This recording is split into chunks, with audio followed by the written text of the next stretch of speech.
Whoa, fuck, that's loud when it starts like that. Hey, first video with the new Harry, by the way. Looking mean as.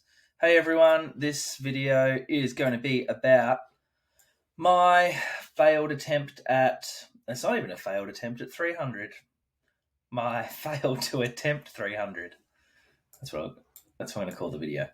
So, why am I making this video?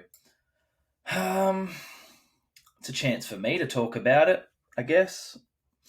Most athletes would have a coach, so they chat to their coach about it, or maybe their significant other, if their significant other cared enough. I think it's important to talk about things. I think everyone would agree that. I like sharing things, and I've often questioned myself because not everyone shares things. So I have come to the determination sometimes that it's out of ego and I want to be talked about and everyone should care about me. And I just don't think it's that, because I can easily stay quiet and I don't actually care how many views things get or anything like that.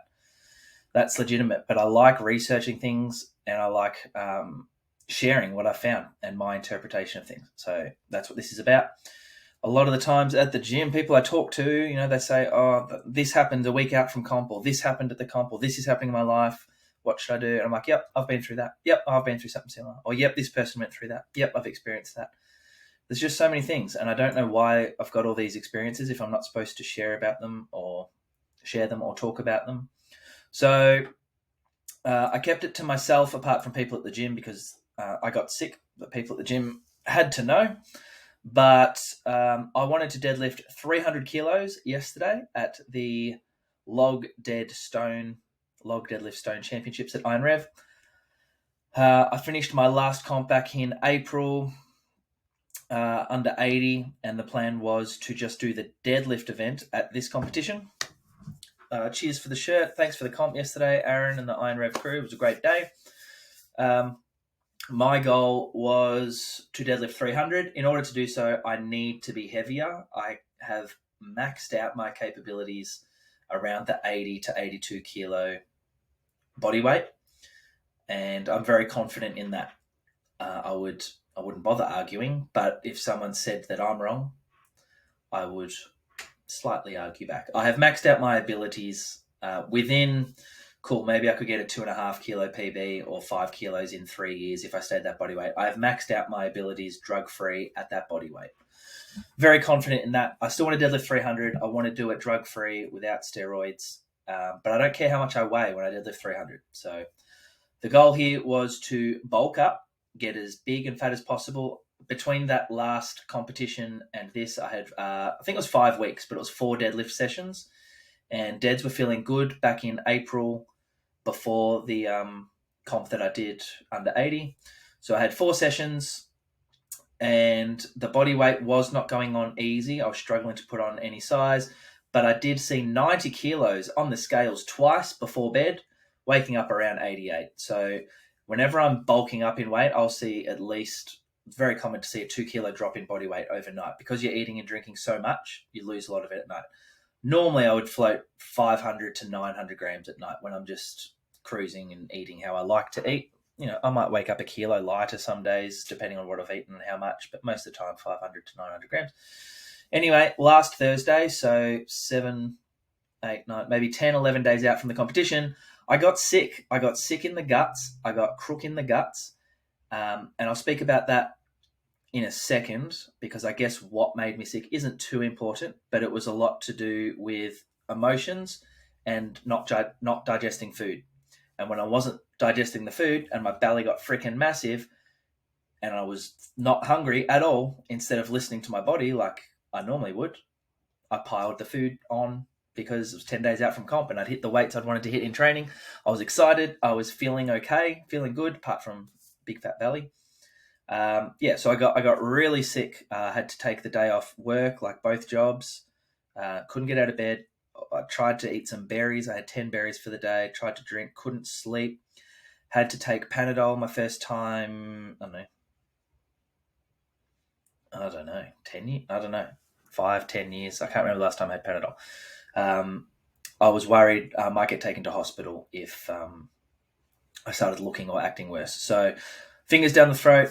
It was because I wasn't digesting, yeah, my body went toxic, and yeah, I got sick, couldn't eat.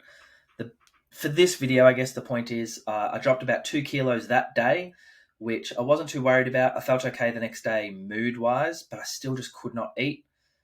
Couldn't keep, not that I couldn't keep things down, but as soon as I'd eat or drink something, I was just burping.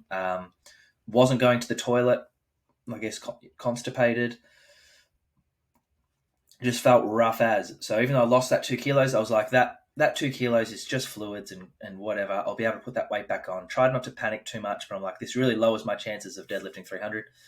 But then over the next 7 days, I just couldn't get that weight back on. I couldn't eat enough. I tried liquids. I tried lots of things, and everything was just making me burp. And yeah, couldn't get the weight back on. So I had to weigh in for this competition. I weighed in at about 85.9 the day before. I decided to not weigh myself the morning of because I didn't want to psych myself out. So in case you're unaware, if you're new to this type of stuff, or if you're not new to it but you've never trained maybe at a light body weight for ages, like I'm a lightweight, or you haven't trained drug-free, body weight is just huge at this. Like 2 kilos for me is 10 kilos on a deadlift, and I'm not joking. That's how much difference it does make. So I was really relying on that body weight to get this 300. So once I fell ill and realized, all right, this 300 isn't likely, I didn't cancel myself out, but I said it's unlikely. I thought, well, what can I get out of this? Like, I've just trained for 5-6 weeks, just focusing on the deadlift. What should I do? So I ended up joining in on the competition. My initial plan was actually to skip the log press, skip the stones, not worry about competing, and just do the deadlift. I was going to open on 270, jump to 300. That was my plan. So I spent the week thinking about it and what I want to get out of it and how I want to feel. And I thought, well, if I can't do the 300, it would be great to maybe get a deadlift PB and win the competition and feel strong and feel good. So I did win the competition. I didn't PB the log or stone. I hadn't trained those, so that's expected. Anyway, there's the backstory. That's what happened. I got sick. I tried not to, I didn't post about it or put it out there to be too negative. So I guess that brings up the mindset type of things. Most people, when I was talking to people, this was a little bit frustrating. If I told someone, how are you feeling about the 300? And I would say, you know, don't know anymore. I was feeling good, but I got a bit sick. I've lost some weight, so now I don't know. That's just the truth, right? And they'd say, well, not with that attitude, or no, you've got it, or no, this, or no, that. No, you got to be positive. And I'm like, yeah, you're right. Power of the mind, power of positivity. Of course it works. But you also have to be real without being negative. So I thought about the words that I wanted to use, the conversations I wanted to have. And I thought, there's just you can't lie to yourself. Even if you just say words like, yeah, I'm going to smash it. Yeah, I'm going to get it. Yeah, this, yeah, that. The words have power. But when you say something that you know isn't true, you feel it in your gut. Your brain's just, who cares about the brain? Brain's nothing, I reckon. Your gut knows. So when you just say these words, so it's important not to say things like, nah, I'm not going to do it. Nah, I'm shit. But it's okay to be real and let it dictate your decisions. That's my opinion anyway. So that's just another thing I wanted to touch on is power of the mind being different to the brain. So I believe in the power of the mind and things like that. But you also got to be real. And if you're not real with yourself, then you're setting yourself up for a downfall, because I can tell when other people are lying. I find it very easy. But your body and you know when you're lying even easier. So without further ado, I thought I'd share some videos of how the prep was going. What have we got here? That was my opener. That's a different weight that I can't remember. That's 280. I'll come back to these. So this was one of these. Is it this one? That's around 265, 120, 160, 200, 255. Oh, I took a big jump that day. That's 255. This was 2 days before I got sick. This is 282.5. This is a 2.5 kilo training PB. Yeah, over last year when I was around this body weight as well, I hit a 280. That was really good before I hurt my back. So this was on the limit. I don't think I would have got 285 on this day. Straps started slipping at the end. You can see I wasn't too fired up or stoked about it, because to me this meant if I could get this, I'm just so confident that 300 was going up. All my competitions that I've ever done a max deadlift, I've gotten very close to 10% out of a deload. So when I deadlifted 600 pounds, so 272 kilos 2 years ago, under 80, the most I hit in training was 250. The first time I ever hit 282 this weight in competition, I hit 250 in training, but I hit it for 3 singles. So I always get about 10%. I was very confident if I could PB my deadlift in training, I can get 300 in comp. So I was probably very close to 80, 88 and a half, as you see me there, 88 and a half kilos. So I was pretty happy with that. I think I have more videos, sorry. This was 275 a few years ago, so that moves even better. There's a few bumpers on there, though. Bumpers make a massive difference. The bar just flexes, like the bar moves a lot more, and bumpers just feel different, man. They're just easier. Ask anyone. This was my first ever, or my only ever attempt at 300. Basically the same as where these weights got to, right above the knee. It's basically, this was 2018. I thought I had a blood nose, but it was my gums from grinding my teeth. So there's my first miss at 300. Here's 290. So this is still now my PB, but with bumpers, so that moved really well. I think I was 87 and a bit here, maybe 88, but I think less. I don't remember. But so that's still my current PB. This was all the way back in 2018. So it has been 5 years without a competition deadlift PB. And that's how it goes. If you stay at the same, once you've maxed out your body weight, I got to tell you guys, I've done so many different types of programs as well. Yeah, it stays the same unless my body weight is the key to making this go up. I've maxed out where I'm at. So there's those. So now we can compare to 280. Here's 280 yesterday at the competition. Moved very well. No, sorry. Here's 292.5 kilos. This might be my first attempt at it. I had 2 attempts in the minute. That was the second attempt. So what happened was, guys, where is it?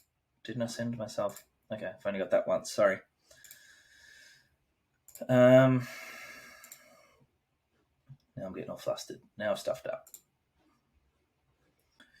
Let's watch them all. We're here. This is my opener of 265. Moved very well.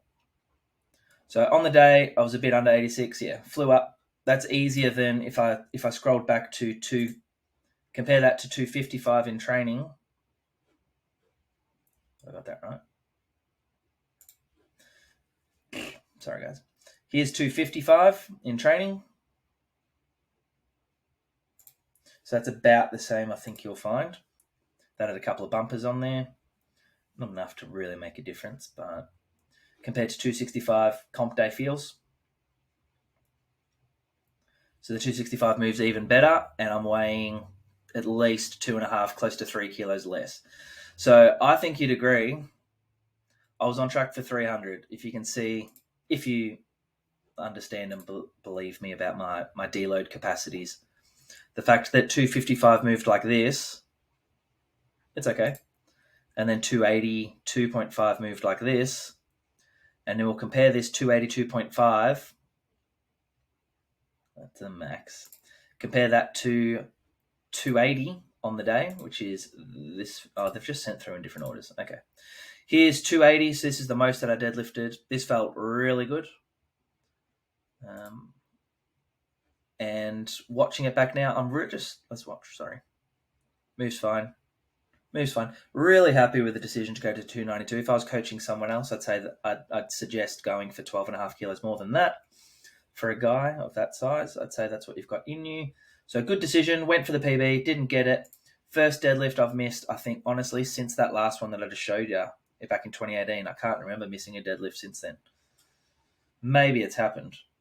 So I went for it and then dropped, and then you got 60 seconds to go to make your attempt. So actually, if you see me there, I loosened my belt. So here's a big one. For my third and final attempt here, I put the belt onto the third hole. When I'm under 80, I deadlift with it on the fourth hole. Most of my training prep, I've deadlifted with it on the first hole for warm up, second hole when it gets heavier, and that feels good. And then just this change of size, like that little bit of change of size in the belly, and now this belt just fits totally different, which also changes my stance, which changes my speed off the floor. There's just so much that happens. So when I'm changing my body type so much, going up over these weeks, and I'm getting used to these different positions, and then in 1 week it changes drastically.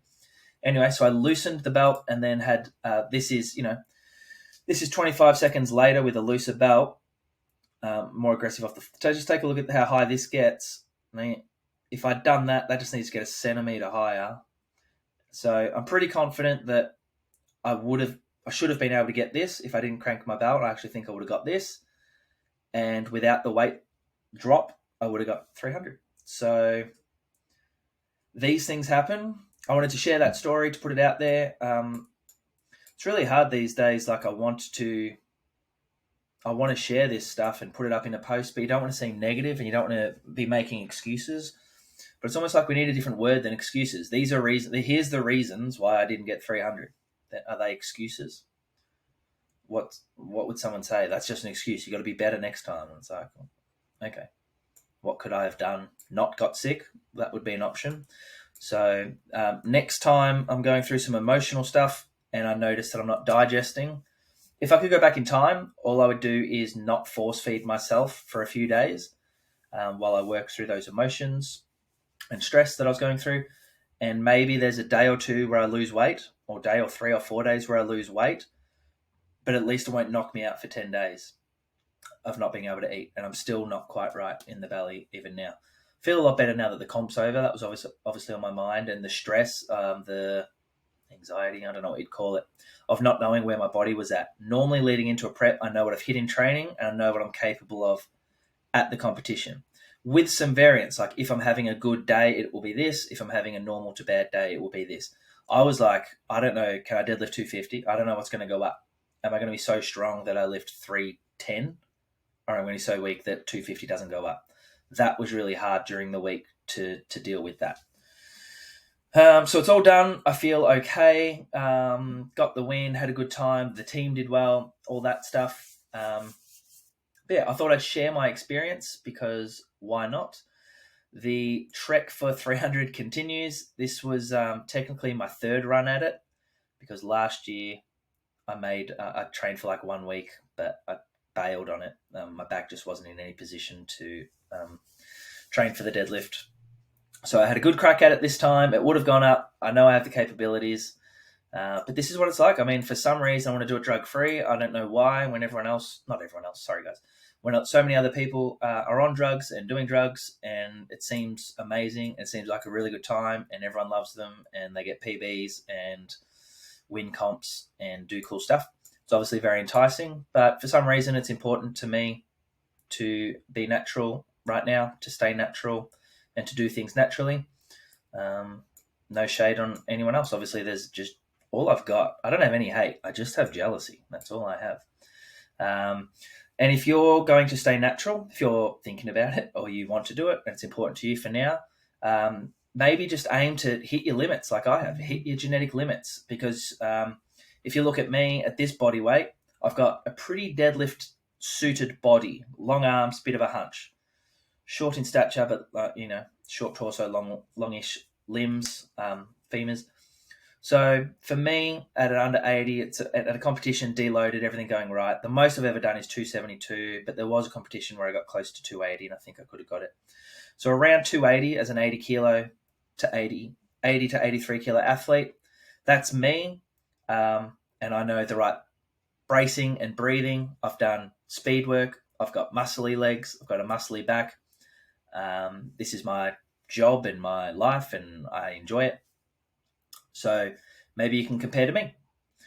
Maybe you can compare. If you've got slightly longer arms, even with less mass, there's some natural guys in England that can deadlift over 300, and they're skinnier than I, smaller frame. So it's not all to do with muscle mass. But if your goal is to deadlift 300 kilos natural, and you weigh 80 to 85 kilos, you got your work cut out for you. It's definitely not impossible, but you better have a deadlift body. You better have time on your hands, your mindset, your breathing and bracing, and your lifestyle, you're going to want you're going to have a lot of things going your way. If you weigh over 100, I think just with regular training, you should get there. It's definitely possible, natural for anyone under around 100 kilos to deadlift it. So there it is. That sucks. It sucks that I got sick. The timing of it and the way it happened and the reasons for it, guys, there's just something weird in this world that happens.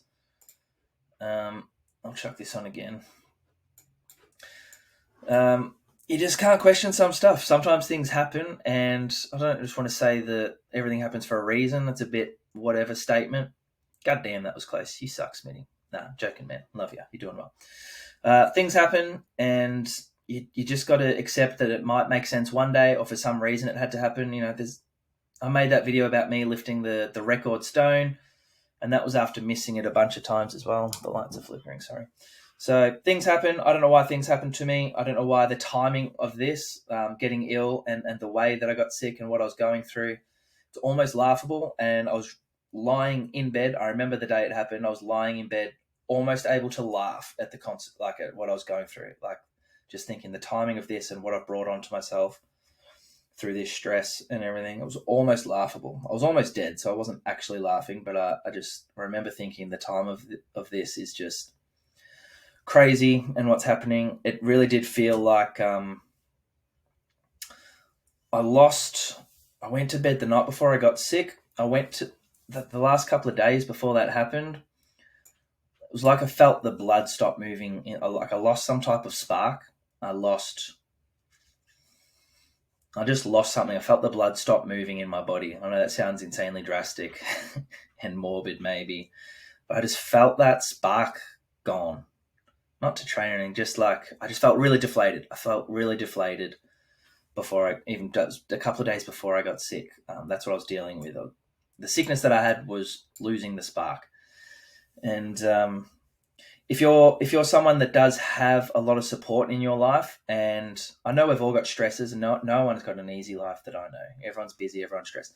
If you've got support, if you've got a lot of love and you've got a spark in your life and a driving force, something to really live for and waking up for and stuff like that, and, you know, you enjoy everything you do, you're going to go so much further than doing anything on your own and going through stuff on your own.